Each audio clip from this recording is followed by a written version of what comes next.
ایک دن نبی کریم صلی اللہ علیہ وسلم گھر آئے۔ میں نے دیکھا آج حضور بہت خوش ہیں۔ حضور صلی اللہ علیہ وسلم جلدی میں کوئی چیز اٹھا کے جانے لگے۔ میں نے راستہ روک لیا کہ میں نے نہیں جانے دینا۔ حضور صلی اللہ علیہ وسلم نے کہا، عائشہ میرا کوئی انتظار کر رہا ہے۔ اماں عائشہ نے کہا، حضور صلی اللہ علیہ وسلم لوگ تو آتے ہی رہتے ہیں، میری بھی بات سن لے۔ حضور صلی اللہ علیہ وسلم نے فرمایا، اچھا بتاؤ کیا بات ہے؟ تو اماں عائشہ نے بتایا کہ مجھے میرے والد نے کہا تھا جس دن حضور صلی اللہ علیہ وسلم کو خوش دیکھو تو میری اور اپنی بخشش کی دعا کروانا۔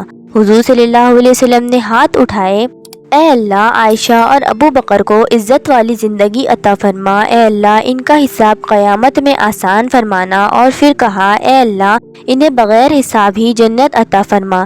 حضور صلی اللہ علیہ وسلم دعا مانگ چکے تو پوچھا، عائشہ خوش ہو گئی ہو؟